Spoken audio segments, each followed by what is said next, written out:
लूका अध्याय 17। ठोकर का कारण बनना। फिर यीशु ने चेलों से कहा, हो नहीं सकता कि ठोकरें ना लगें, परंतु हाय उस मनुष्य पर जिसके कारण वे आती हैं। जो इन छोटों में से किसी एक को ठोकर खिलाता है, उसके लिए ये भला होता कि चक्की का पाट उसके गले में लटकाया जाता और वह समुद्र में डाल दिया जाता। अपने आप के प्रति सचेत रहो। यदि तेरा भाई तेरे प्रति अपराध करे तो उसे डांट, और यदि पछताए तो उसे क्षमा कर। और यदि दिन भर में वह 7 बार तेरा अपराध करे और 7 बार तेरे पास फिर आकर कहे कि मैं पछताता हूँ, तो उसे क्षमा कर। विश्वास। तब प्रेरितों ने प्रभु से कहा, हमारा विश्वास बढ़ा। और प्रभु ने कहा, यदि तुमको राई के दाने के बराबर भी विश्वास होता तो तुम इस शहतूत के पेड़ से कहते कि जड़ से उखड़कर समुद्र में लग जा, तो वह तुम्हारी मान लेता। एक दास का कर्तव्य।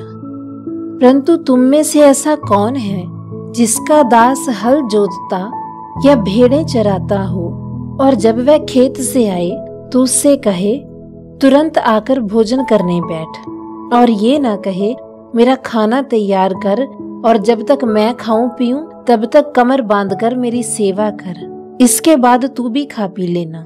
क्या वे उस दास का इसलिए धन्यवाद करेगा क्योंकि उसने वे ही काम किए जिसकी आज्ञा दी गई थी? मैं नहीं सोचता। इसी रीति से तुम भी जब उन सब कामों को कर चुको जिसकी आज्ञा तुम्हें दी गई थी, तो कहो, हम निकम्मे दास हैं कि जो हमें करना चाहिए था वही किया है। कोढ़ के 10 रोगियों को चंगा करना। और ऐसा हुआ कि यीशु यरूशलेम को जाते हुए सामरिया और गलील के बीच में से होकर जा रहा था, और किसी गांव में प्रवेश करते समय उसे 10 कोढ़ी मनुष्य मिले, और उन्होंने दूर खड़े होकर ऊंचे शब्द से कहा, हे यीशु, स्वामी, हम पर दया कर। और यीशु ने उन्हें देखकर कहा, जाओ और अपने आप को याजकों को दिखाओ। और जाते जाते वे शुद्ध हो गए। और उनमें से एक यह देखकर कि मैं चंगा हो गया हूँ, ऊंचे शब्द से परमेश्वर की बढ़ाई करता हुआ लौटा, और यीशु के पांव पर मुंह के बल गिरकर उसका धन्यवाद करने लगा, और वह सामरी था। इस पर यीशु ने कहा, क्या 10 शुद्ध ना हुए? तो फिर वे 9 कहाँ हैं? इस परदेशी को छोड़ कोई और न निकला जो परमेश्वर की बड़ाई करता? और तब उसने उससे कहा, उठकर चला जा, तेरे विश्वास ने तुझे चंगा किया है। परमेश्वर के राज्य का आगमन।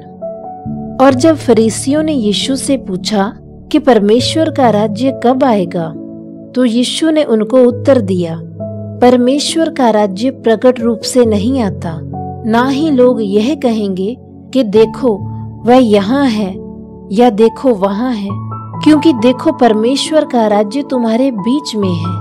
और यीशु ने चेलों से कहा, वह दिन आएंगे जिनमें तुम मनुष्य के पुत्र के दिनों में से एक दिन को देखना चाहोगे और नहीं देखने पाओगे। और वे तुमसे कहेंगे, देखो वहाँ है या देखो यहाँ है, परंतु तुम चले ना जाना और ना उनके पीछे हो लेना। क्योंकि जैसे बिजली आकाश की एक छोर से कौंधकर आकाश की दूसरी ओर तक चमकती है, वैसे ही मनुष्य का पुत्र भी अपने दिन में प्रकट होगा। परंतु पहले आवश्य है कि वह बहुत दुख उठाए और इस पीढ़ी के लोग उसे तुच्छ ठहराएं।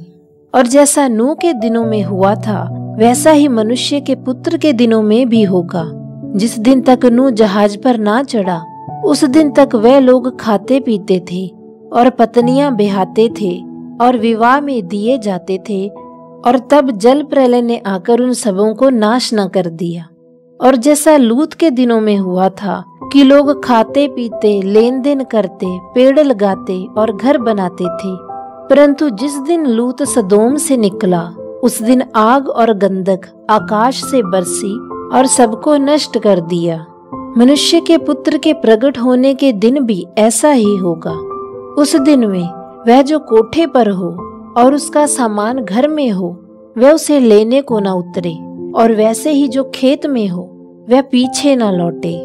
लूत की पत्नी को स्मरण रखो, जो कोई अपना प्राण बचाना चाहे वह उसे खोएगा, और जो कोई अपना प्राण खोएगा वह उसे सुरक्षित रखेगा। मैं तुमसे कहता हूँ, उस रात में 2 मनुष्य एक खाट पर होंगे, एक ले लिया जाएगा और दूसरा छोड़ दिया जाएगा। 2 स्त्रियां एक साथ चक्की पीसती होंगी, एक ले ली जाएगी और दूसरी छोड़ दी जाएगी। 2 मनुष्य खेत में होंगे, एक ले लिया जाएगा और दूसरा छोड़ दिया जाएगा। और ये सुनकर चेलों ने यीशु से पूछा, हे प्रभु, ये कहाँ होगा? यीशु ने उनसे कहा, जहाँ लोथ है वहाँ गिद्ध इकट्ठे होंगे।